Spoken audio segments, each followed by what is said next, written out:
ಎಲ್ಲ ವಿದ್ಯಾರ್ಥಿಗಳಿಗೆ ಮುಂಜಾನೆಯ ಶುಭಾಶಯಗಳು. ವಿದ್ಯಾರ್ಥಿಗಳೇ, ಹಿಂದಿನ ಒಂದು ಅವಧಿಯಲ್ಲಿ ನೋಡ್ತಾ ಇದ್ದೀವಿ ಆದರ್ಶ ಶಿಕ್ಷಕ ಸರ್ವೇಪಲ್ಲಿ ರಾಧಾಕೃಷ್ಣನ್ ಅವರ ಬಗ್ಗೆ ವ್ಯಕ್ತಿ ಚಿತ್ರಣವನ್ನ ನಾವು ನೋಡ್ತಾ ಇದ್ವಿ. ಇಲ್ಲಿ ನಿನ್ನೆಯ ಒಂದು ಅವಧಿಯಲ್ಲಿ ರಷ್ಯಾ ದೇಶದ ಅಧ್ಯಕ್ಷ ಸ್ಟಾಲಿನ್ ಈ ರಾಧಾಕೃಷ್ಣನ್ ಅವರ ಬೀಳ್ಕೊಡುವ ಸಮಾರಂಭದಲ್ಲಿ ಮಾತಾಡ್ತಾರೆ. ನೀವೊಬ್ಬರೇ ನನ್ನನ್ನು ಒಬ್ಬ ಮನುಷ್ಯನಂತೆ ಕಂಡು ವರ್ತಿಸಿದವರು, ನೀವು ನಮ್ಮನ್ನ ಬಿಟ್ಟು ಹೋಗುತ್ತಿರುವಿರಿ, ನನಗೆ ಇದು ದುಃಖ ನೀಡಿದೆ. ನೀವು ಹೆಚ್ಚು ಕಾಲ ಬಾಳಬೇಕೆಂಬುದೇ ನನ್ನ ಆಸೆ, ನಾನು ಹೆಚ್ಚು ಕಾಲ ಬಾಳುವುದಿಲ್ಲ ಎಂಬ ಮಾತನ್ನ ಆ ಸಮಾರಂಭದಲ್ಲಿ ಮಾತನಾಡ್ತಾರೆ. ನಂತರದಲ್ಲಿ ಒಂದ್ಸಲ ರಾಧಾಕೃಷ್ಣನ್ ಅವರು ಕೂಡ ಸ್ಟಾಲಿನ್ ಅವರಿಗೆ ಹೇಳ್ತಾರೆ, ಅಶೋಕ ಚಕ್ರವರ್ತಿಯು ಕೂಡ ಕಳಿಂಗ ಯುದ್ಧದ ನಂತರ ಶ್ರೇಷ್ಠ ಮನುಷ್ಯನಾದಂತೆ ನೀವು ಕೂಡ ಆಗ್ತೀರಿ ಅನ್ನುವಂತಹ ಮಾತನ್ನ ಅಲ್ಲಿ ಹೇಳ್ತಾರೆ. ಹಾಗಾಗಿ ಆ ರಾಧಾಕೃಷ್ಣನ್ ಅವರು ಕೂಡ ಪ್ರತಿಯೊಂದು ಧರ್ಮದ ಅಂತಿಮ ಸತ್ಯ ಒಂದೇ, ಪ್ರತಿ ಧರ್ಮವೂ ಕೂಡ ಅದರ ಶ್ರೇಷ್ಠ ಗುಣವನ್ನ ತೋರುವಂತದ್ದು. ಹೀಗೆ ವಿವಿಧ ಧರ್ಮಗಳ ಒಂದು ಆಳವಾದ ಅಧ್ಯಯನದಿಂದ ನಮಗೆ ಸಾಕಷ್ಟು ಉತ್ತಮ ಮೌಲ್ಯಗಳನ್ನ ತೋರಿಸಿಕೊಟ್ಟಿದ್ದಾರೆ ಯಾರು? ರಾಧಾಕೃಷ್ಣನ್ ಅವರು. ಹಾಗಾಗಿ ರಾಧಾಕೃಷ್ಣನ್ ಅವರು ತಮಿಳುನಾಡಿನ ತಿರುತ್ತಣಿ ಅಂತಕ್ಕಂತಹ ಒಂದು ಗ್ರಾಮದಲ್ಲಿ ಜನಿಸಿರ್ತಕ್ಕಂಥವರು. 1888 ಸೆಪ್ಟೆಂಬರ್ 5ರಂದು ಜನಿಸಿರ್ತಕ್ಕಂಥವ್ರು ಯಾರು? ರಾಧಾಕೃಷ್ಣನ್ ಅವರು. ಅವರ ಒಂದು ವಿಚಾರವನ್ನ ನಿನ್ನೆ ದಿನ ನಾವು ತಿಳಿದುಕೊಂಡಿದ್ದೀವಿ. ಹಾಗೇನೆ ರಾಧಾಕೃಷ್ಣನ್ ಅವರ ಒಂದು ಶಿಕ್ಷಣ ಇಲಾಖೆಯ ಉಪಸಹಾಯಕ ಇನ್ಸ್ಪೆಕ್ಟರ್ ಆಗಿ ಕೂಡ ಮದ್ರಾಸ್ನಲ್ಲಿ ಕಾರ್ಯವನ್ನ ಮೊದಲಿಗೆ ಅವರು ಪ್ರಾರಂಭಿಸ್ತಾ ಇದ್ದಾರೆ. ನಂತರದಲ್ಲಿ ವಿವಿಧ ರೆಸಿಡೆನ್ಸಿ ಕಾಲೇಜುಗಳಲ್ಲಿ ಕೂಡ ಏನಪ್ಪಾ ಅಂತಾರೆ ಕುಲಪತಿಗಳಾಗಿ ಕೂಡ ಕಾರ್ಯವನ್ನ ಮಾಡಿದ್ದಾರೆ. ಇದೆಷ್ಟೆಲ್ಲ ನಿನ್ನೆಯ ಅವಧಿಯಲ್ಲಿ ನೋಡ್ತಾ ಇದ್ವಿ ವಿದ್ಯಾರ್ಥಿಗಳೇ.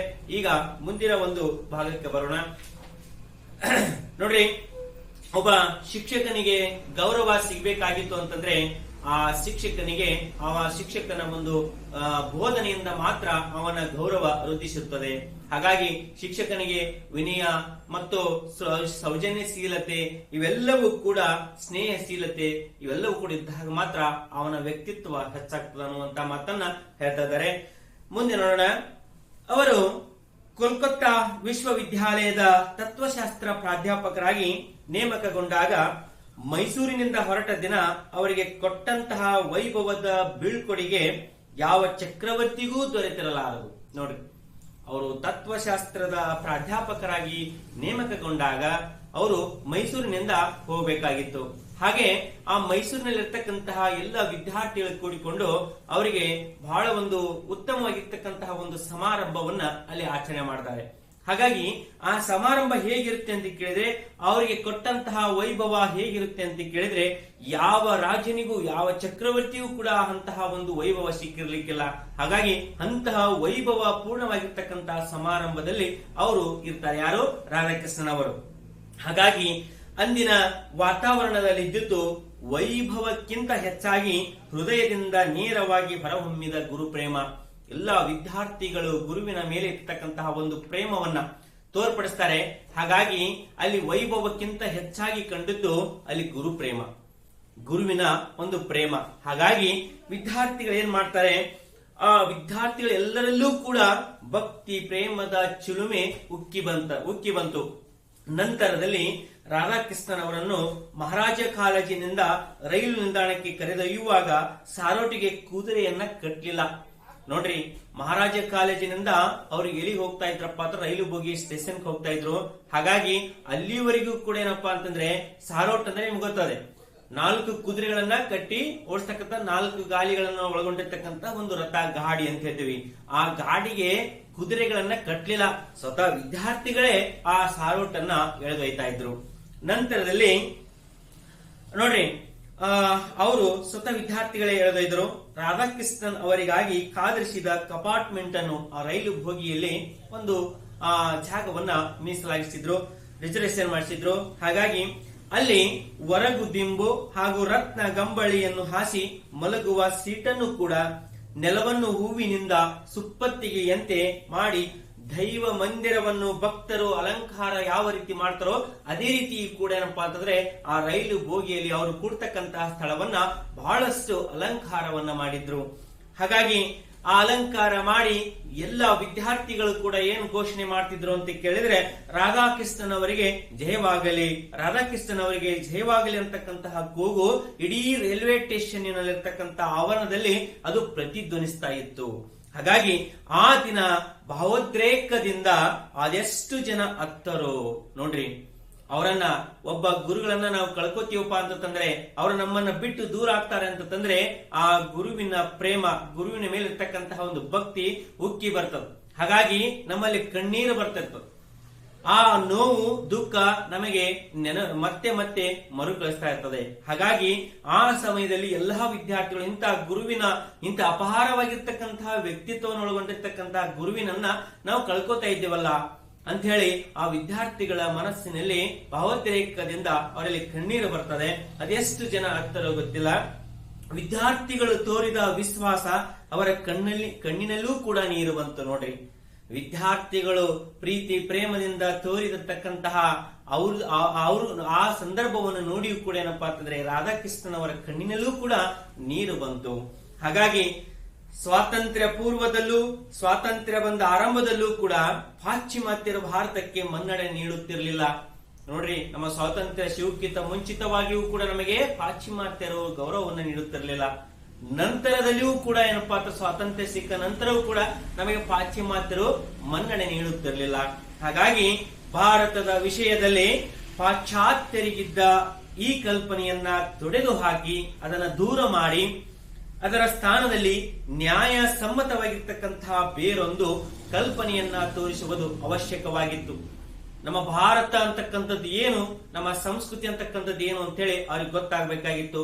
ಅದು ರಾಧಾಕೃಷ್ಣನ್ ಅವರು ವಿವಿಧ ದೇಶಗಳಿಗೆ ಪ್ರಯಾಣವನ್ನ ಬೆಳೆಸಿ ನಮ್ಮ ಭಾರತೀಯ ಸಂಸ್ಕೃತಿಯನ್ನ ಅವರು ಎತ್ತಿ ತೋರಿಸ್ತಾರೆ. ಹಾಗಾಗಿ ಆ ಕೆಲಸವನ್ನ ಸ್ವಲ್ಪ ಮಟ್ಟಿಗಾದ್ರೂ ಕೂಡ ರಾಧಾಕೃಷ್ಣನ್ ಅವರು ಮಾಡಿದ್ದಾರೆ. ನಂತರದಲ್ಲಿ ಅವರ ಬರವಣಿಗೆಯ ಮೂಲಕ ಪಾಶ್ಚಾತ್ಯರಿಗೆ ಭಾರತೀಯ ಸಂಸ್ಕೃತಿಯು ಕೂಡ ಪರಿಚಯವಾಯಿತು. ಅವರ ಬರವಣಿಗೆಯ ಮೂಲಕ ಇಡೀ ದೇಶಗಳಲ್ಲಿ ವಿದೇಶಗಳಲ್ಲಿ ಕೂಡ ಏನಪ್ಪಾ ಅಂತಂದ್ರೆ ಅವರ ಬರವಣಿಗೆ ಪ್ರಚುರಗೊಂಡಿತ್ತು. ನಂತರದಲ್ಲಿ ಅವರ ಬರವಣಿಗೆಯನ್ನು ನೋಡಿ ಭಾರತದ ಸಂಸ್ಕೃತಿ ಹೇಗಿದೆ ಅಂತಕ್ಕಂಥದ್ದು ಕೂಡ ಅವರಿಗೆ ಗೊತ್ತಾಗಿದೆ. ಅಂದಿನಿಂದಲೂ ಕೂಡ ಏನಪ್ಪಾ ಅಂದ್ರೆ ಭಾರತ ದೇಶಕ್ಕೆ ಅವರು ಗೌರವವನ್ನ ಕೊಡ್ತಾ ಇದ್ದಾರೆ. ಅಲ್ಲದೆ ಅವರು ಭಾರತದ ಪ್ರತಿನಿಧಿಯಾಗಿ ಇಂಗ್ಲೆಂಡ್, ಅಮೆರಿಕ ಮುಂತಾದ ದೇಶಗಳಿಗೆ ಹೋಗಿ ಭಾಷಣ ಮಾಡಿದಾಗ ಅವರ ವಾಕುಕ್ತಿಯೂ ಕೂಡ ತರ್ಕಬದ್ಧವಾದ ವಿಚಾರ ಸರಣಿಯು ಎಲ್ಲರನ್ನ ಬೆರಗುಗೊಳಿಸಿತು ನೋಡ್ರಿ. ಅವರು ಮಾತನಾಡತಕ್ಕಂತಹ ಮಾತುಗಳು ಹೇಗಿದ್ದು ಅಂತ ಕೇಳಿದ್ರೆ, ವಾಕ್ ಚಾತುರ್ಯ ಹೇಗಿತ್ತು ಅಂತ ಕೇಳಿದ್ರೆ, ಎಲ್ಲರನ್ನ ಬೆರಗುಗೊಳಿಸುವಂತಹ ಒಂದು ಸಾಮರ್ಥ್ಯ ಅವರಲ್ಲಿತ್ತು. ಅವರ ಭಾಷಣ ಕೇಳಿದ ಅಲ್ಲಿಯ ಜನ ಮಂತ್ರ ಮುಗ್ಧರಾಗಿ ಯಾರ ಪ್ರೇರಣೆಯೂ ಇಲ್ಲದೆ ಸ್ವತಃ ಮನಸ್ಸಿನಿಂದ ಏನ್ ಮಾಡ್ತಾರೆಪ್ಪ ಅಂದ್ರೆ ಎಲ್ಲರೂ ಎದ್ದು ನಿಂತು ಜೋರಾಗಿ ಚಪ್ಪಳೆನ ಹಾಕ್ತಾರೆ. ಸ್ವಾಮಿ ವಿವೇಕಾನಂದರು ಹಾಗೇನೆ ನೋಡ್ರಿ. ಅಮೆರಿಕಾದಲ್ಲಿರ್ತಕ್ಕಂಥ ಚಿಕಾಗೋದಲ್ಲಿ ಹಿಂದೂ ಸರ್ವಧರ್ಮ ಸಮ್ಮೇಳನದಲ್ಲಿ ಅವರು ಭಾಗವಹಿಸ್ತಾರೆ. ಎಲ್ಲಾ ದೇಶದವರು ಬಂದಿರ್ತಾರೆ.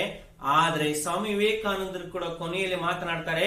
ಅಲ್ಲಿ ನಡೆದಿರ್ತಕ್ಕಂತಹ ಸಮಾರಂಭದಲ್ಲಿ ಮಾತನಾಡ್ತಾರೆ, ಸಹೋದರ ಸಹೋದರಿಯರಿ ಅಂತ ಹೇಳಿ ಮಾತನಾಡಿದಾಗ 2 ನಿಮಿಷಗಳ ಕಾಲ ಚಪ್ಪಾಳೆಯ ಒಂದು ಸುರಿಮಳೆಯೇ ಗೈಯುತ್ತದೆ. ಯಾರ ಪ್ರೇರಣೆಯೂ ಇಲ್ಲದೆ.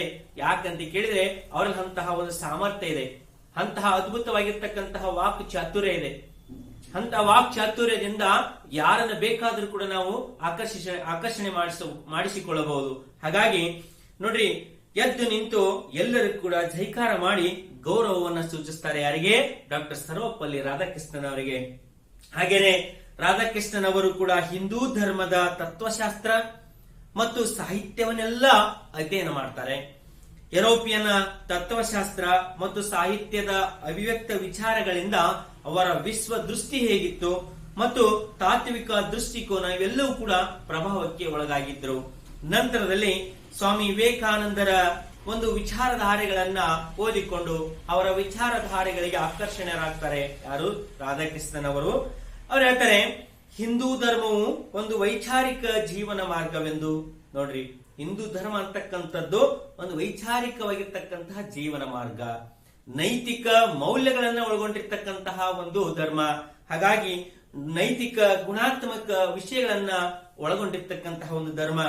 ಮಾನವನ ಆಂತರಿಕ ಜೀವನದ ಬಗ್ಗೆ ಪ್ರಾಮುಖ್ಯತೆ ಉಳ್ಳಂತಹ ಒಂದು ಧರ್ಮ ಯಾವುದು ಅಂತ ಕೇಳಿದ್ರೆ ಅದು ಹಿಂದೂ ಧರ್ಮ. ಹಾಗಾಗಿ ಹಿಂದೂ ಧರ್ಮವಾಗಲಿ ವೇದಾಂತವಾಗಲಿ ಅವೆಂದೂ ಕೂಡ ಅಸತ್ಯವನ್ನ ಹೇಳುವುದಿಲ್ಲ. ಸತ್ಯದ ಮಾರ್ಗದಲ್ಲಿ ನಡೆಯುವಂತಹ ಒಂದು ಧರ್ಮ ಅದು ಹಿಂದೂ ಧರ್ಮ, ವೇದಾಂತ ಅಂತ ನಾವು ಹೇಳ್ತಾ ಇದ್ದೇವೆ. ಹಾಗಾಗಿ ಭಾರತೀಯ ಚಿಂತನೆಗಳು ಕೂಡ ಯಾವುದೋ ವಿಚಿತ್ರವಾಗಿ ನಿಗೂಢವಾಗಿರ್ತಕ್ಕಂತಹ ಪರಿಕಲ್ಪನೆಗಳಲ್ಲ, ಸಹಜವಾಗಿ ಮನಸ್ಸಿನಿಂದ ಬಂದಿರತಕ್ಕಂತಹ ಒಂದು ಪರಿಕಲ್ಪನೆಗಳು. ಜೀವನದ ನಾಡಿ ಮಿಡಿತಗಳನ್ನ ಸೂಕ್ಷ್ಮ ಮನಸ್ಸಿನ ಚಿಂತನೆಗಳನ್ನು ಕೂಡ ತಿಳಿಯಪಡಿಸುವಂತದ್ದು ಯಾವುದು ಅಂತ ಕೇಳಿದ್ರೆ ಅದು ಹಿಂದೂ ಧರ್ಮ, ಭಾರತೀಯ ಚಿಂತನೆಗಳು ಅಂತ ನಾವು ಹೇಳ್ತಾ ಇದ್ದೇವೆ. ಹಾಗಾಗಿ ಇದು ಸರಳವಾಗಿ ಹೇಳ್ತಾ ಇದ್ದಾರೆ. ನಂತರದಲ್ಲಿ ಶಿಕ್ಷಣದ ಒಂದು ಮಹತ್ವವನ್ನ ಮನಗಂಡಿರ್ತಕ್ಕಂತಹ ಡಾಕ್ಟರ್ ಸರ್ವಪಲ್ಲಿ ರಾಧಾಕೃಷ್ಣನ್ ಅವರು ಹೇಳ್ತಾರೆ, ಶಿಕ್ಷಣ ಅಂತಕ್ಕಂಥದ್ದು ಜೀವನದ ಅವಿಭಾಜ್ಯ ಅಂಗವಾಗಿದೆ. ಶಿಕ್ಷಣವು ಜೀವನದ ಅವಿಭಾಜ್ಯ ಅಂಗ. ಅದು ಮಾನವನನ್ನ ಪರಿಪೂರ್ಣತೆ ಹಾಗೂ ಸುಸಂಸ್ಕೃತಿಯತ್ತ ಒಯ್ಯುವಂತಹ ಸಾಧನ ಮಾರ್ಗ ಅಂತೇಳಿ ಹೇಳ್ತಾ ಇದ್ದಾರೆ. ಹಾಗಾಗಿ ಕೆನಡಾ ದೇಶದ ರೇಡಿಯೋ ಪ್ರಸಾರ ಭಾಷಣದಲ್ಲಿ ಕೂಡ ಅವರು ಮಾತನಾಡ್ತಾರೆ, ತಮ್ಮ ವಿಚಾರಗಳನ್ನ ಅಭಿವ್ಯಕ್ತಪಡಿಸ್ತಾರೆ. ಮಾನವತೆಯೇ ವಿಶ್ವ ಅನುಸರಿಸಬೇಕಾದಂತಹ ಒಂದು ಮಾರ್ಗ ಅಂತೇಳಿ ರೇಡಿಯೋ ಪ್ರಸಾರದಲ್ಲಿ ಕೂಡ ಅವ್ರು ಹೇಳ್ತಾರೆ. ಯಾರು? ರಾಧಾಕೃಷ್ಣನ್ ಅವರು. ಇಷ್ಟು ಇವತ್ತಿನ ದಿನ ನಾವು ಈ ಒಂದು ವಿಷಯವನ್ನ ತಿಳ್ಕೊಂಡಿದ್ದೀವಿ. ಮುಂದಿನ ಅವಧಿಯಲ್ಲಿ ಮುಂದಿನ ವಿಚಾರವನ್ನು ತಿಳ್ಕೊಳ್ಳೋಣ.